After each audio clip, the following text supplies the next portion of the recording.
नमस्कार साथियों, मैं संजय नामदेव और आपका हमारे चैनल पर हार्दिक हार्दिक स्वागत है। यदि आपने हमारे चैनल को लाइक सब्सक्राइब नहीं किया तो लाइक सब्सक्राइब करें। और आज हम लेकर आए हैं कक्षा 12वीं हिंदी विशिष्ट का जो वार्षिक परीक्षा 2019 का पेपर है उसका सॉल्यूशन। आप बने रहिए चैनल के साथ में, वीडियो को देखते रहिए। तो हम आगे बढ़ते हैं। हमारा पहला प्रश्न, उचित शब्दों का चयन कर रिक्त स्थान की पूर्ति कीजिए। तो यहाँ पर दिया है, नए मेहमान एकांकी में आगंतुक का भाई। तो जो नए मेहमान एकांकी में आगंतुक का जो भाई है वो रेवती है। आधुनिक युग के ऊर्जावान कवि हैं, तो आधुनिक युग के ऊर्जावान कवि जो है वो बालकृष्ण शर्मा नवीन है। लता जी के गायन की विशेषता है, लता जी के गायन की विशेषता है गानपन है। राजनीति में जो साम्यवाद है वही साहित्य में प्रगतिवाद आ जाएगा। मुहावरा है, आंखें फेर लेना का क्या अर्थ है? मतलब ध्यान न देना। निम्नलिखित वाक्यों के लिए सही विकल्प का चयन करो। दूसरा प्रश्न है सही विकल्प, तुम थक ना बैठो रचना है। तो ये रचना है जय कुमार जलज जी की है। दूसरा प्रश्न है, खेल कहानी में सुरबाला थी। तो वो 7वें वर्ष में थी, जो कहानी में सुरबाला की उम्र है वो 7वें है ना। फिर मैथिली चरण गुप्त का जन्म हुआ था। तो मैथिली चरण का गुप्त चीरगांव में हुआ था। अगला हमारा है, चरण कमल सम कोमल में उपमान है। तो इसमें उपमान कमल है। इनमें से कौन सा मुहावरा है? तो ऊंट के मुंह में जीरा, ये जो है मुहावरा है। और बाकी सब लोकोक्तियां हैं। अगला हमारा प्रश्न है, निम्नलिखित में सत्य और असत्य बताना है। केदारनाथ के पुजारी कर्नाटक से आते हैं। तो ये हमारा सत्य है। जहाँ रस होता है वहाँ गुण अवश्य होता है, ये भी सत्य है। पेशेवर अध्यक्षों के पास प्रायः 2 शेरवानियाँ होती है, सत्य है। राष्ट्र की भाषा हिंदी है, बिल्कुल। हमारी भारत की जो राष्ट्रभाषा वो हिंदी है। विजय पथ पर बड़ सिपाही पंथी शिवमंगल सिंह सुमन ने लिखी, ये हमारा सत्य है। फिर हमारा आ जाता है सही जोड़ी। और सही जोड़ी में मंगल वर्षा जो है, तो मंगल वर्षा हमारा भवानी प्रसाद मिश्र। सही जोड़ी का पहला है मंगल वर्षा, तो ये आ जाएगा भवानी प्रसाद मिश्र। अध्यक्ष महोदय, एक जो है अध्यक्ष महोदय, ये हमारा है व्यंग विधा। मेरे जीवन के कुछ चित्र जो है वो राम कुमार वर्मा जी का है।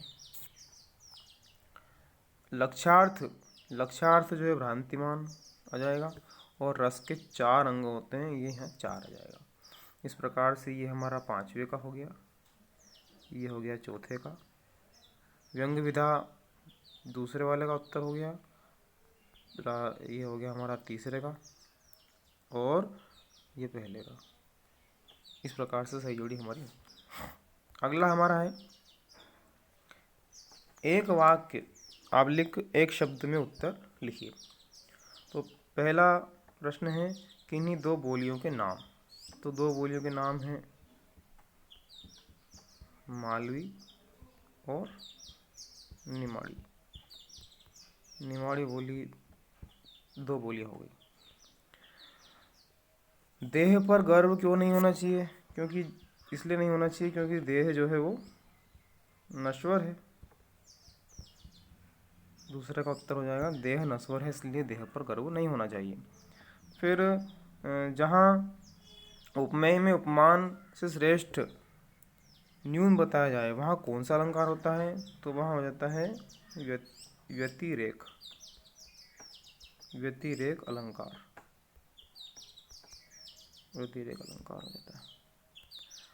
अगला हमारा है, गीता और स्वधर्म निबंध के लेखक कौन हैं? तो ये हैं आचार्य विनोबा भावे जी। आचार्य विनोबा भावे जी इसके लेखक। फिर अगला हमारा है 1 नैनोमीटर का साइज मानव बाल के किस हिस्से के बराबर होता है? तो वो होता है अरबवे हिस्से के बराबर होता है। तो बने रहिए, अभी हम 2 नंबर वाले प्रश्नों को भी हल करके हम आपको सुना करके दिखाएंगे कि इनको सुनेंगे अपन। जैसे हमारा पहला प्रश्न है, अथवा वाले भी हम आपको बताने का प्रयास करेंगे, आप बने रहिए। पार्वती और रूखी डाली में कौन कौन सी समानता है? तो हम ये कहेंगे, इसके उत्तर में इस प्रकार लिखेंगे, आप मैं बोलूँगा आप सुनेंगे। पार्वती और रूखी डाली में निम्नलिखित 2 समानता है। पहली, दोनों ही अटल तपस्या कर रही है, दोनों ही अटल तपस्या कर रही है। और दूसरा है, पार्वती संतान के द्वारा और डाल, रूखी डाल फल देकर सफल होती है। संतान के द्वारा और डाल जो है फल देकर सफल होती है। इसका अथवा वाला है, हमारे सभी देश हमारे यहाँ किस प्रयोजन से आते हैं? महत्ता कविता के आधार पर लिखिए। तो इसका आ जाएगा, सभी देश हमारे यहाँ शिक्षा प्राप्ति के प्रयोजन से आते हैं। शिक्षा प्राप्ति आ जाएगा किसके स्थान पर? सभी देश हमारे यहाँ शिक्षा प्राप्ति के प्रयोजन से आते हैं। अगला हमारा प्रश्न है प्रश्न क्रमांक 7, कवि ने किसकी संगति करने को कहा है? तो कवि ने किसकी के स्थान पर? सज्जन व्यक्ति। कवि ने सज्जन व्यक्ति की संगति करने को कहा है, सज्जन व्यक्ति। अगला है अथवा वाला, तुम चलाते हो सदा चीर चेतना के तीर से नवीन जी का क्या आशय है? तो सुनिए ध्यान से, तुम चलाते हो सदा चीर चेतना के तीर से नवीन जी का आशय यह है कि हमारे देश संसार को ज्ञान का मार्ग दिखाया है, हमारे देश ने संसार को ज्ञान का मार्ग दिखाया है।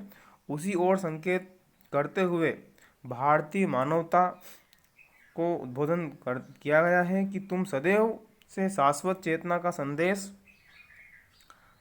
देते रहे हो। आज भी संसार को तुमसे यही अपेक्षा है, मतलब आज भी संसार तुमसे यही अपेक्षा कर रहा है। इस प्रकार से यही संदेश हमारे नवीन जी ने दिया है, ये आशय उनका है। अगला हमारा है, धरती और बसंत में आपस में क्या नाता है?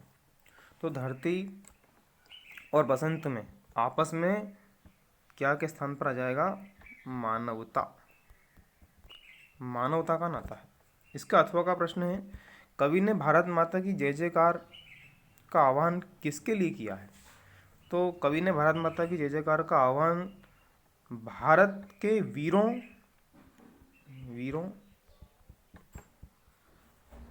श्रमकर्ताओं, जो श्रम करता है, श्रमकर्ता, और रचनाकारों,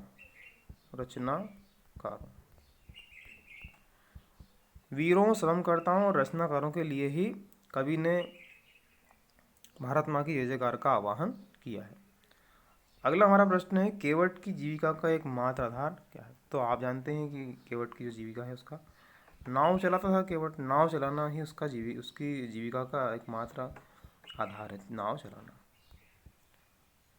फिर अगला प्रश्न है इसके अथवा में, बिजली की चमक देखकर कवि भवानी प्रसाद सखी को क्या सलाह देते हैं?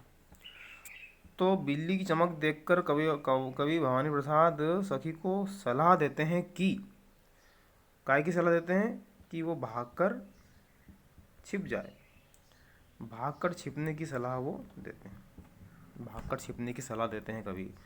तो ऊपर तो नाव चलाना और भागकर छिपना, दोनों के उत्तर हो जाएंगे। 10वां हमारा है, एक ही वस्तु को सुंदर और किसी को कुरूप क्यों नजर, एक वस्तु जो है वो किसी को सुंदर और किसी को कुरूप क्यों नजर आती है? तो इसका उत्तर है, एक ही वस्तु किसी को सुंदर और किसी को कुरूप इसलिए नजर आती है क्योंकि जिसकी जैसी रुचि होती है, अगर उस वस्तु में रुचि है तो बहुत सुंदर दिखाई देती है, और अगर मान लो उस वस्तु के प्रति अरुचि है तो वह कुरूप दिखाई देती है। मतलब रुचि है तो सुंदर और अरुचि है तो कुरूप दिखाई देती है। अगला हमारा है अथवा का, चातक को घातक क्यों कहा गया? तो चातक को घातक इसलिए कहा गया क्योंकि उसकी जो मधुर ध्वनि पीहू पीहू जो होती है, विरह को अपने प्रियतम की याद दिलाकर उसकी विरह की वेदना को वो बढ़ा देती है, इसीलिए उसे घातक कहा गया है। अगला है, गौतम कहाँ चले गए थे? तो गौतम मुक्ति और चिर सुख पाने के लिए अपना घर बार परिवार छोड़कर सन्यासी बनकर तपस्या करने के लिए चले गए थे। इसका अथवा है, बसंती गजाधर बाबू के किस कथन से रुठ गई थी? तो एक दिन की बात है, जब बसंती कपड़े बदलकर बाहर गई, कहीं बाहर गई, तो गजाधर बाबू ने पूछा कि कहाँ जा रही हो? और बसंती ने कहा कि शीला के घर जा रही हूँ। बसंती ने क्या कहा? कि शीला के घर जा रही हूँ। तब गजाधर बाबू ने कड़े स्वर में कहा कि कोई ज़रूरत नहीं है, अंदर जाकर पढ़ाई करो। उनके इस कथन से बसंती रूठ गई। इस प्रकार गजाधर बाबू ने नाराज होकर कड़े स्वर में कहा कि नहीं जाना है, कोई ज़रूरत नहीं है, और अंदर बैठ करके पढ़ो। तो इस बात को सुनकर बसंती गजाधर बाबू से नाराज हो गई, रूठ गई। ये इसका उत्तर हो जाएगा। अगला हमारा है, भाड़ का अभिषेक करने से पूर्व सुर्रो रानी ने क्या किया? भाड़ का अभिषेक कराने से पूर्व सुर्रो रानी ने क्या किया? तो इसमें हम लिख देंगे कि भाड़ का अभिषेक कराने से पहले सुर्रो रानी ने एक लात से भाड़ के सिर को चकनाचूर कर दिया। क्या कर दिया? एक लात मारी और भाड़ के सिर को चकनाचूर कर दिया। अथवा में है, युद्ध में आज स्वजन संबंधियों की कितनी पीढ़ी एकत्रित हुई थी? तो इसमें आ जाएगा, युद्ध में आज स्वजन संबंधियों की 4 पीढ़ी एकत्रित हुई थी। अब अगला हमारा प्रश्न है, प्रश्न क्रमांक 13, लिखने के लिए मैंने कभी नहीं लिखा से उपाध्याय जी का क्या तात्पर्य है? तो लिखने के लिए मैंने कभी नहीं लिखा से उपाध्याय जी का तात्पर्य यह है कि मैंने दूसरों को के आदेश पर ना लिखकर अपनी इच्छा से लिखा है। मतलब उपाध्याय जी अपनी इच्छा से लिखना चाहते हैं, किसी के कहने से कुछ नहीं लिखते हैं, यही उनका तात्पर्य है।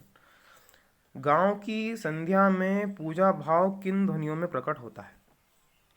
गांव की संध्या में पूजा भाव जो है वो घंटियों की टनटनाहट और शंख घड़ियालों की मिली-जुली जो आवाज़ें हैं, ध्वनियाँ हैं, उनसे प्रकट होता है।